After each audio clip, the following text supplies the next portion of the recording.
Hello guys, welcome back to V angel channel. हमारी videos को like कीजिए, share कीजिए और अगर आपने हमारा चैनल अभी तक सब्सक्राइब नहीं किया है तो जल्दी से सब्सक्राइब कर लीजिए।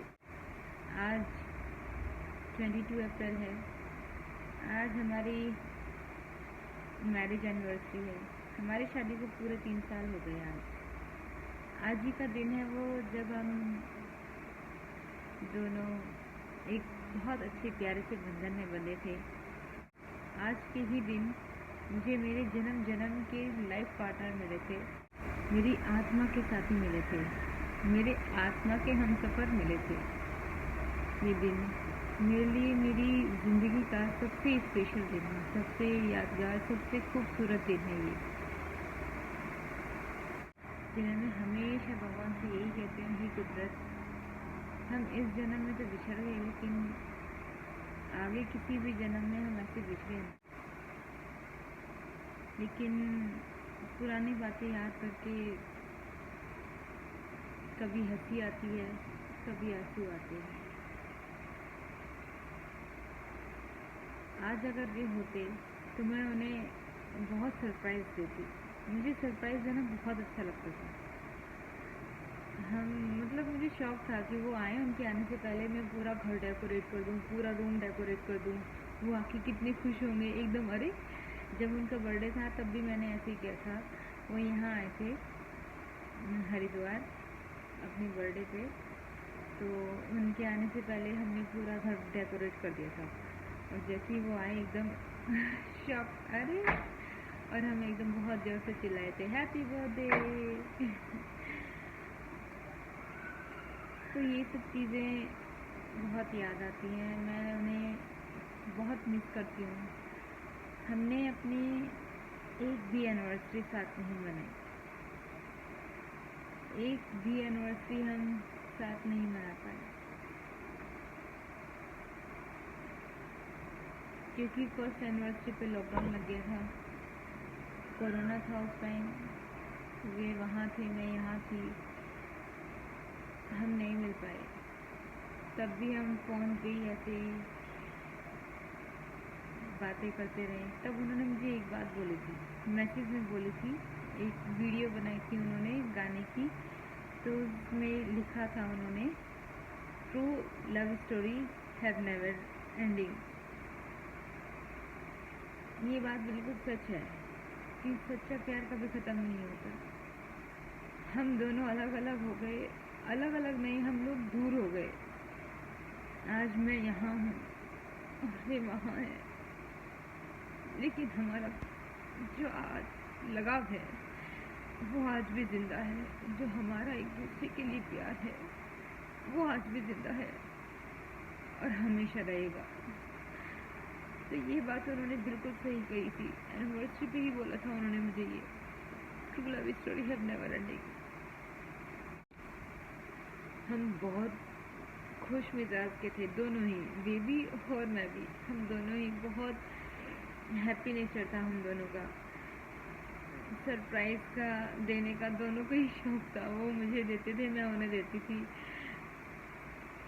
हमारी खुशियों को कभी कभी तो लगता है किसी की नज़र लग गई। मुझे बोलते भी थे लोग बाग कि तुम दोनों आपस में कितने खुश रहते हो, लोग कितने अच्छे हो, दोनों साथ में कितने अच्छे लगते हो। एक बार हम शादी में गए हुए थे, तब ये और मैं, हम दोनों साथ ही थे, तो इन्होंने मुझे बुलाया, इधर आ।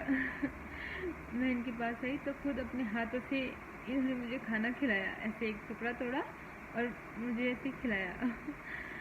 तो सामने एक जानने वाले थे, वो मुझे देख रहे थे, तो उन्होंने मुझे बोला, ज्योति तुम कितनी खुशकिस्मत हो, तुम्हें कितना अच्छा हस्बैंड मिला है, तुम दोनों कितने खुश रहते हो, तुम्हारी बॉन्डिंग कितनी अच्छी है, तुम दोनों को किसी की नज़र ना लगे।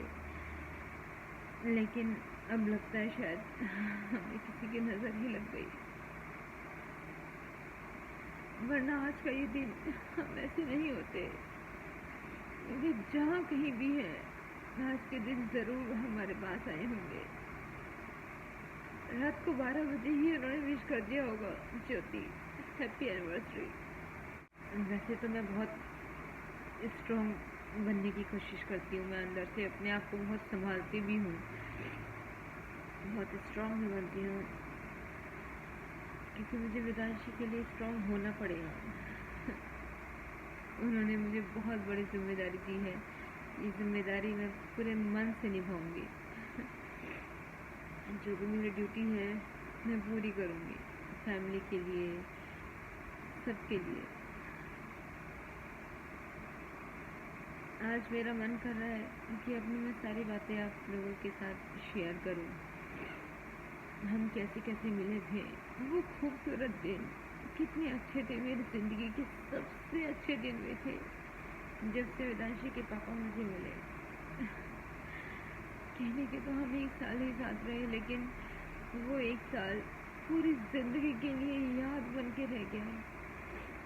वो 1 साल मेरी ज़िंदगी का सबसे खूबसूरत साल बन गया। मुझे नहीं पता था हमारी खुशियाँ इतनी जल्दी छीन लेगा भगवान, लेकिन इतने दिल से चाहने वाले दोनों जब अलग हो जाए तो ये एक सज़ा ही है। लेकिन हम कुदरत से यही कहते हैं, कुदरत इस जन्म में तो आपने हमें सज़ा दे दी, लेकिन आपसे हाथ जोड़ के रिक्वेस्ट है, हे कुदरत, अगर कोई मेरी बात सुन रहा है तो प्लीज़ अब हमें जन्म जन्म का साथी लिख दो, हम कभी अलग ना हों, पूरी उम्र हम साथ रहें और खुश रहें, वाइफ हस्बैंड के रूप में ही रहे। मेरी फाइल में लिख दो ये कि ज्योति और विजय को कोई अलग नहीं करेगा, वो दोनों हमेशा हमेशा साथ रहेंगे, हर जन्म जन्म वाइफ हस्बैंड के रूप में ही जन्म लेंगे। ये चीज़ आप लिख दो कुदरत, बस इतनी कृपा कर दो। और मैं कुछ नहीं मांगती आपसे, मेरी अब कोई इच्छा ही नहीं रही, बस यही है कि हम दोनों साथ रहें। हर समय मेरे मन में यही रहता है कि हम दोनों साथ रहें। आज मुझसे कंट्रोल नहीं हो रहा है। आज हमारी एनिवर्सरी और इतनी फीकी, उनके बिना मैं अधूरी हो गई, उनके बिना कुछ भी नहीं है। विश्वास है वे मेरे साथ ही हैं। मुझे देख के परेशान हो रहे होंगे ना कि ज्योति तू रो मत, तू चुप हो जा, मैं तेरे साथ ही हूँ। मैं जानती हूँ आप मेरे साथ ही हो, लेकिन मैं आपको देख नहीं सकती हूँ, आपको छू नहीं सकती हूँ, आपसे बातें नहीं कर सकती हूँ। हम दोनों पास होके भी दूर हैं और दूर होके भी पास हैं। कैसी अजीब सी सिचुएशन बन गई है।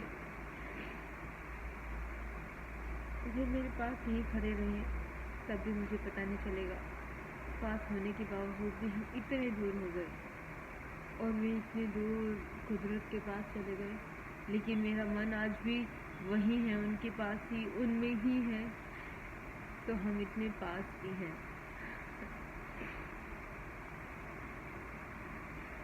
ये तो जन्म मरण है, आना जाना।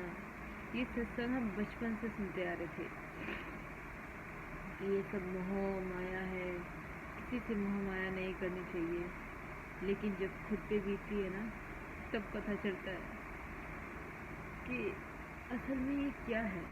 मैं ये वीडियो बना रही हूँ, लेकिन मेरा मन बार बार बहुत भारी हो रहा है, क्योंकि मैं कभी अपनी एनिवर्सरी ऐसे नहीं मनाना चाहती थी जैसी मेरी मन रही है। पहले दिन ही मैंने इन्हें इनवाइट कर दिया था, उनका आपको 22 अप्रैल को ज़रूर आना है। आई होंगी वो ज़रूर, क्योंकि मेरे बिना उनका भी तो मन नहीं लगता होगा ना।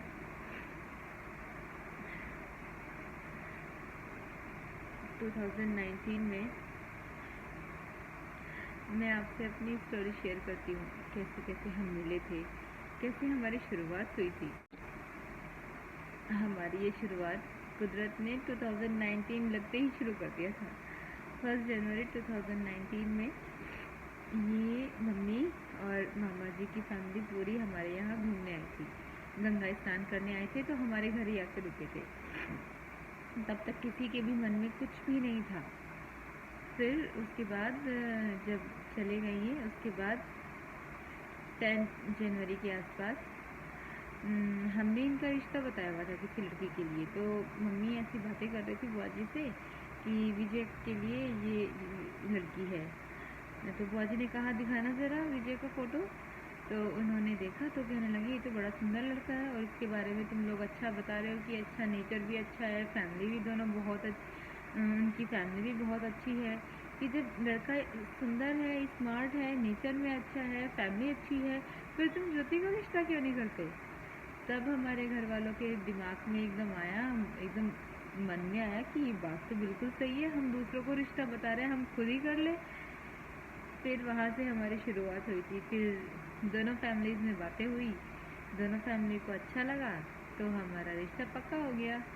फिर उसके बाद हमारी फरवरी में हमारी एंगेजमेंट हुई। जब एंगेजमेंट हुई, आपको विश्वास नहीं होगा, ये और मैं एक दूसरे से बातें भी नहीं करते थे उस टाइम। बिना बातचीत किए, बिना मिले हमारी एंगेजमेंट हो गई। और हम लोग इतने घबराए हुए थे एंगेजमेंट में, मतलब मैं तो इतनी डरी हुई थी कि मेरे हाथ ऐसे काँप रहे थे जब मैं इनको रिंग पहना रही थी। अंदर से इतनी घबराहट हो रही थी। मुझे लगा था अगर आज रिंग छूट गई ना, सब लोग ये सोचेंगे ये एंगेजमेंट नहीं करना चाहती, ये शादी ही नहीं करना चाहती। बड़ा हिम्मत करके मैंने इन्हें रिंग पहनाई। और ये भी बहुत घबरा रहे थे। फिर हमारी एंगेजमेंट हो गई। फिर हमने भगवान जी को माथा टेका, सबसे आशीर्वाद लिया। तो बुआ जी और सब सामने वाले कहने लगे कि अब इन दोनों को अकेले बैठने दो, आपस में बात कर लेंगे दोनों। सब लोग बाहर चले गए। रूम में बस ये और मैं, हम दोनों ही थे। और हम लोग इतना, मतलब कहते हैं ना पिन ड्रॉप साइलेंस, वो था बिल्कुल शांति रूम में। ना उनकी आवाज़ निकले और ना मेरी। हम लोग बिल्कुल चुपचाप बैठे रूम में। और हमें ये हो रहा है कि कोई आ जाए भगवान और कोई बोले कि चलो अब बहुत देर हो गई, कोई भी नहीं आया। हम बिल्कुल चुपचाप बैठे रहे। मैंने सोच लिया था, मैंने कहा अगर आज 1 घंटा भी होता है ना, उनका मैं कुछ नहीं बोलूँगी, इन्हें ही बोलना है जो कुछ बोलना है। मैं नहीं बोलने वाली। तब फिर इन्होंने पूछा मुझसे कि और सब ठीक है?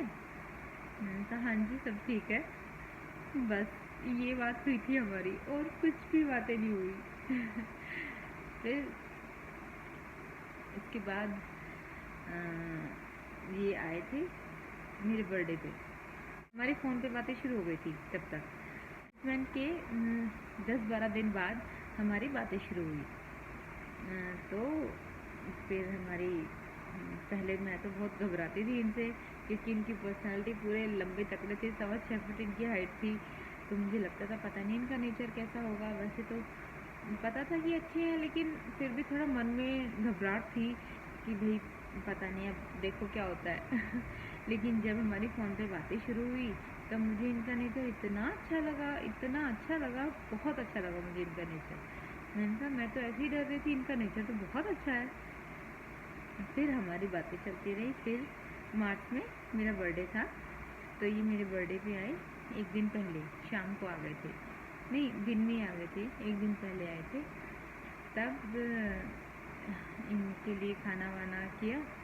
तो मम्मी ने, जब ये आए हमने इनको दूध दिया था, दूध और काफ़ी सारी चीज़ें, मिठाइयाँ वगैरह, खाने पीने की काफ़ी सारी चीज़ें थी, वो दी।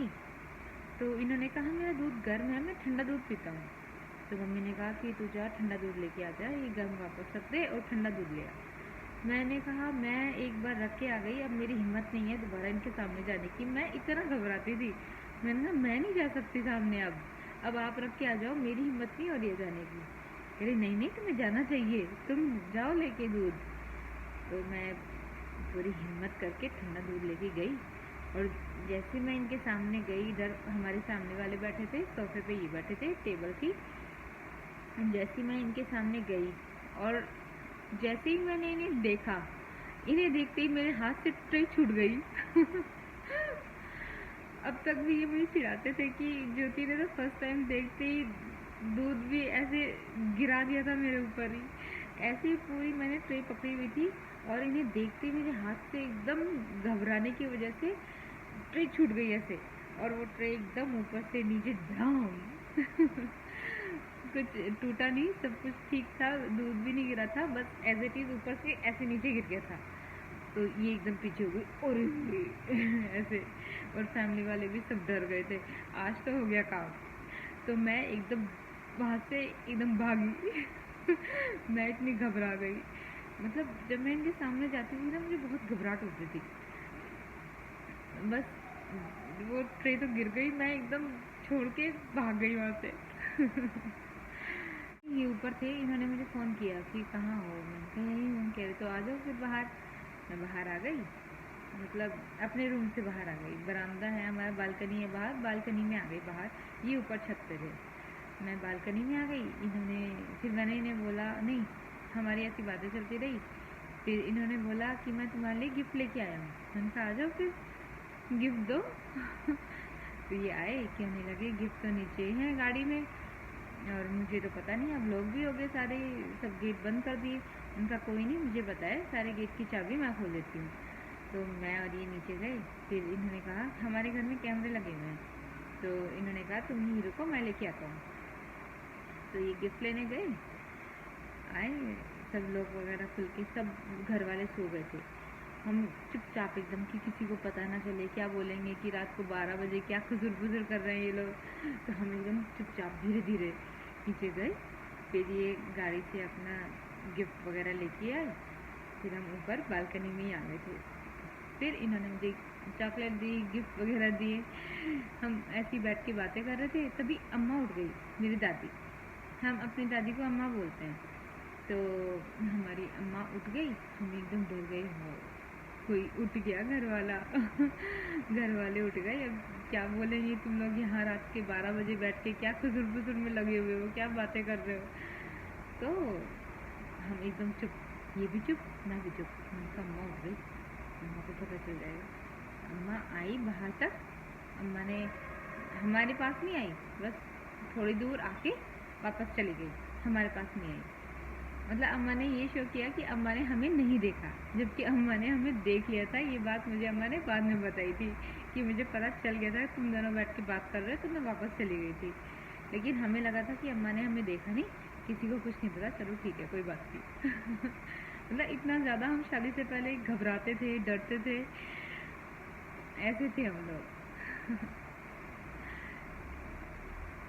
फिर ये 2-3 बार आए शादी से पहले, बर्थडे पे आए थे, उसके बाद फिर ये बैंड बाजा करने आए थे, क्योंकि हमारी शादी यहीं हुई थी हरिद्वार में।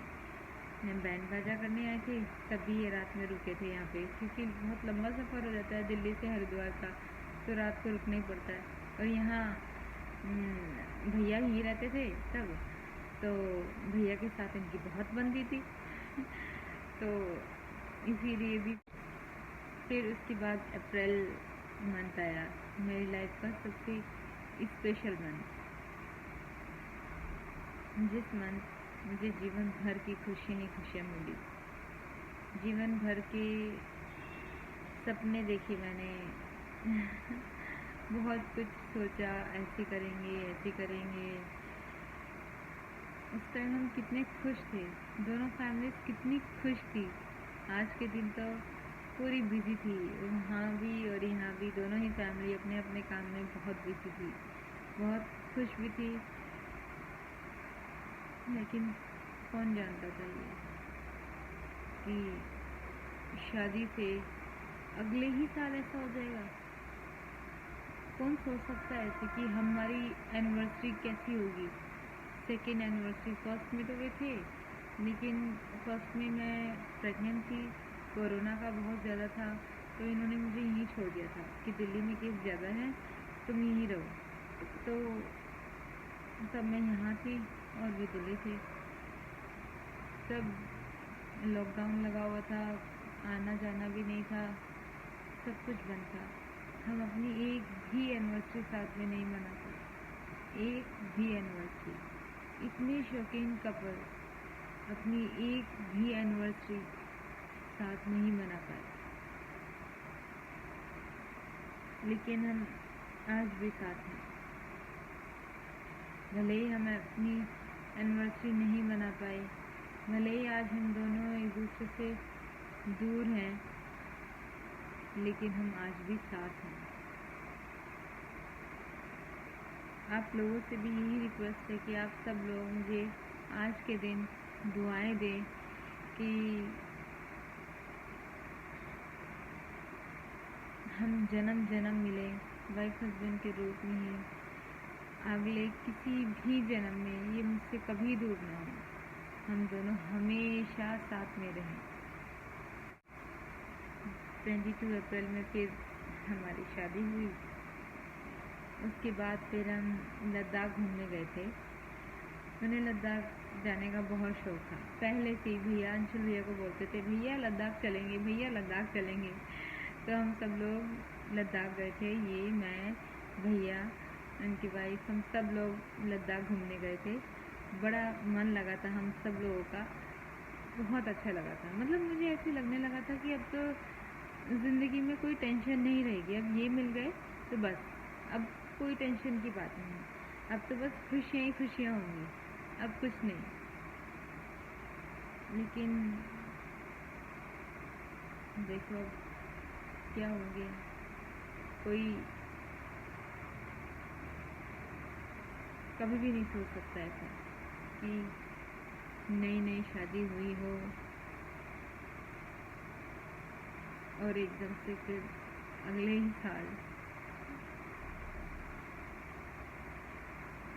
या तो मैं सुहागन थी या अगले शादी के अगले ही साल विधवा हो गई। ऐसे कौन सोच सकता है कि मैं अपनी शादी के अगले ही साल विधवा हो जाऊंगी? कोई भी नहीं सोच सकता। लेकिन मैं यही मानती हूँ कि आज भी वे मेरे साथ हैं। बस मेरा जितना भी टाइम है यहाँ, ज़िंदगी है मेरी, उतनी जी के उन्हीं के पास जाना है बस। अब तो मेरी एक ही लगन है कि जब भी मेरा जीवन पूरा होगा ना कुदरत, मुझे उन्हीं के पास छोड़ देना, मैं उन्हीं के पास रहना चाहती हूँ। ऊपर भी नीचे जन्म लूँ तो नीचे भी, मतलब हर जगह बस मुझे वही चाहिए, वही चाहिए और वही चाहिए बस, और कोई नहीं चाहिए। विधांशी के पापा ही चाहिए। और आप सब लोगों की दुआएं चाहिए। हमें दुआएं दो, आशीर्वाद दो, क्योंकि दुआ और आशीर्वाद में बहुत ताकत होती है। कि हम इस जन्म तो बिछड़ गए, फिर किसी जन्म हमें कोई अलग ना करे। कभी कभी मुझे डाउट होता है कि ये ऐसा नहीं हो सकता, जैसा मेरे साथ हुआ है ना, ये हुआ नहीं है, ये कराया है। और ये कहीं ना कहीं मुझे डॉक्टर पे शक लगता है कि ये कहीं डॉक्टर्स ने तो कुछ ऐसा नहीं किया, क्योंकि उनका ऑपरेशन हो गया था, वो ठीक हो गए थे। उसके बाद तो ऐसा था ही नहीं कि ऐसा हो जाएगा। ऑपरेशन सक्सेस हो गया था, डॉक्टर ने बोला था कि ऑपरेशन सक्सेस हो गया। ऑपरेशन में उनकी 1.5 फुट गली हुई निकली और इतना फ्लूइड उनके पेट में से निकला, काला काला, बहुत फ्लूइड उनके पेट में से निकला, आंतें गली हुई निकली उनकी 1.5 फुट आंतें। ऑपरेशन से पहले उनकी नस फट गई थी, तो सारे कपड़े गंदे हो गए, सब में ब्लड ही ब्लड, बहुत हालत ख़राब हुई।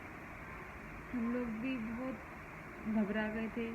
लेकिन जब ऑपरेशन हुआ, वो जो अंदर फ्लूइड था वो फ्लूइड निकल गया, वो गली हुई आहत जो थी अंदर पेट में वो निकल गई। उसके बाद हमें लगा कि अब सब कुछ ठीक हो जाएगा, जबकि उनकी पथरी नहीं निकली थी। जो मेन बीमारी थी उनकी पथरी उनकी पैनक्रियाज में चली गई थी। वो पथरी उनकी निकली नहीं थी तब तक भी, क्योंकि डॉक्टर्स ने ये बोल दिया था कि हम दूसरा ऑपरेशन एक साथ नहीं कर सकते। अभी हमने फ्लूइड निकाला है और ये जो आते हैं ये निकाली हैं, इसके बाद हम कुछ टाइम बाद हम दूसरा ऑपरेशन करेंगे, तब हम पथरी निकालेंगे। लेकिन उन्होंने ये भी कहा था कि हमारा ऑपरेशन सक्सेस रहा, औरों की कंपैरिजन हमारे पेशेंट का बहुत अच्छा ऑपरेशन हुआ है। तो हम सब लोग सेटिस्फाई हो गए थे कि चलो ठीक है, अब तो नॉर्मल ट्रीटमेंट चलेगा तो ठीक हो जाएंगे। उस टाइम पे वो वेंटिलेटर पे थे, पहले आईसीयू में थे, फिर डॉक्टर ने उन्हें वेंटिलेटर पे शिफ्ट कर दिया था। तो रात के 2 बजे फ़ोन आया कि भैया का फ़ोन आया कि हालत बहुत ख़राब है, बीपी डाउन हो रहा है। तब जब फ़ोन आया रात को 2 बजे, हम सब लोग उठे और मुझे अजीब सा लगा कि क्या हो गया, अचानक एकदम इतनी हालत ख़राब कैसे हो गई। तो जब मैं अपने रूम में गई, अंशुल भैया तो तभी तुरंत ही सुनते ही निकल गए थे। वो सिर्फ 1 दिन के लिए ही यहाँ आए थे, बाकी पूरे 1-1.5 महीने तक अंशुल भैया और जो मेरे जेठ जी हैं वो दोनों के दोनों उनके पास ही रहे, रात दिन दोनों ही रहे, उनके पास ही रहे। तो सिर्फ भैया 1 दिन के लिए यहाँ आए थे, कुछ बहुत अर्जेंट काम था कि मैं बस जाके और आ रहा हूँ, अभी थोड़ा रिलीफ है, ऑपरेशन हो गया है, बस मैं 1 दिन के लिए जा रहा हूँ और तुरंत ही आ जाऊँगा। तभी जिस दिन आए थे उसी दिन रात को फ़ोन आ गया था भैया का, मेरे जेठ का, कि डॉक्टर्स बीपी बहुत बता रहे हैं कि ऊपर नीचे हो रहा है, बहुत डाउन हो रहा है। उनका डाउन हो गया था बीपी बहुत, रात को 2 बजे। तब तक वो नहीं थे। डॉक्टर्स ने हमें पागल बनाया था, झूठ बोला था उन्होंने हमसे, डॉक्टर्स ने, कि बीपी ऊपर नीचे हो रहा है, जबकि उनमें कुछ नहीं था उस टाइम, वो नहीं थे उस टाइम। और हमें कुछ नहीं पता कि डॉक्टर हमें कैसे पागल बना रहे हैं।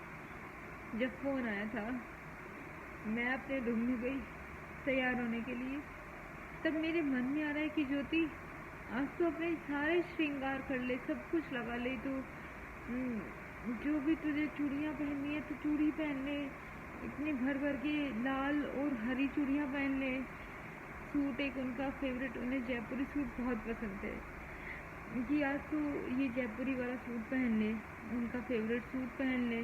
अपने आप ही मन में आ रहा है कि तू ये वाला सूट पहन, तो ये सब कुछ अपना जो भी है सब कुछ लगाओ और खूब सारे श्रृंगार करो, खूब चूड़ियाँ पहनो, सब कुछ करो। लेकिन क्यों आ रहा था मेरे मन में ये सब कुछ? आज सोचती हूँ मैं कि मैं फिर कभी नहीं पहन पाऊँगी ये सब चीज़ें, इसीलिए उनके बिना ज़िंदगी बिल्कुल सुनी सी हो गई। हम लोग एक दूसरे को बहुत छेड़ते थे, बहुत शैतानी करते थे एक दूसरे के साथ, मतलब हंसी मजाक बहुत करते थे हम लोग एक दूसरे के साथ। अब तो ऐसा लगता है जैसे सब कुछ रुक गया है, वहीं के वहीं ठहर गया है। सुनी मैं नहीं, मेरी आत्मा भी अंदर से ना बिल्कुल सुनी हो गई। जब से वे गई हैं मेरी आत्मा भी चुपचाप हो गई है। गाइस, मैं एक बात आप लोगों से कहना चाहती हूँ, जो वीडियोस बनाते हैं ना, पता है जब इंसान अंदर से खुश हो ना तभी वीडियो अच्छी बन पाती है। मैं बहुत हिम्मत करके अपने आप को स्ट्रॉन्ग करके वीडियो शूट करती हूँ, सब काम करती हूँ, तो मुझे आप लोगों की सपोर्ट की ज़रूरत है। प्लीज़ आप मेरी सिचुएशन को समझिए, मुझे सपोर्ट कीजिए। अब मुझे आप लोगों की हेल्प की ज़रूरत है, आप लोगों के प्यार की ज़रूरत है, आप लोगों के सपोर्ट की ज़रूरत है। मेरे चैनल को ज़्यादा से ज़्यादा सब्सक्राइब कीजिए, सारी वीडियोस को लाइक कीजिए, शेयर कीजिए, आपके जितने भी जानने वाले हैं सबके साथ मेरा चैनल शेयर कीजिए, क्योंकि मेरे सब्सक्राइबर नहीं बढ़ पा रहे हैं, क्योंकि मैं डेली वीडियोस नहीं डाल पा रही हूँ। जब इंसान अंदर से खुश हो, कोई टेंशन नहीं हो, तो एक के बदले इंसान 4 काम कर लेता है। खुशी खुशी में इंसान बहुत काम कर लेता है। और जब अंदर ही अंदर इंसान परेशान रहे ना, वैसे तो कोई परेशानी नहीं है कि मुझे किसी तरह की यहाँ परेशानी है या दिल्ली मुझे किसी तरह की कोई परेशानी है, कहीं कोई परेशानी नहीं है, लेकिन उनकी याद तो कभी मेरे मन से जाती ही नहीं है ना। मतलब मेरी आत्मा जो अंदर की है ना, वो शांत सी हो गई। हर समय ना उनसे ही बातें करती हूँ और मुझे महसूस भी होता है कि वे मेरे साथ हैं। तो गाइस आप सब लोगों से ये रिक्वेस्ट है, आप लोगों ने अभी तक जो मुझे प्यार दिया है वही प्यार मुझे आगे तक देते रहें, ऐसे ही मुझे सपोर्ट करते रहें, मेरी सिचुएशन को समझने की कोशिश करें और मेरे चैनल को ज़्यादा से ज़्यादा लोगों के साथ शेयर करें। मेरे जो सब्सक्राइब हैं उन्हें बढ़ाइए प्लीज़ प्लीज़ प्लीज़। मुझे अपने 1000 सब्सक्राइबर कंप्लीट करने हैं, उसमें आप सब लोग मेरी हेल्प कीजिए। Thank you.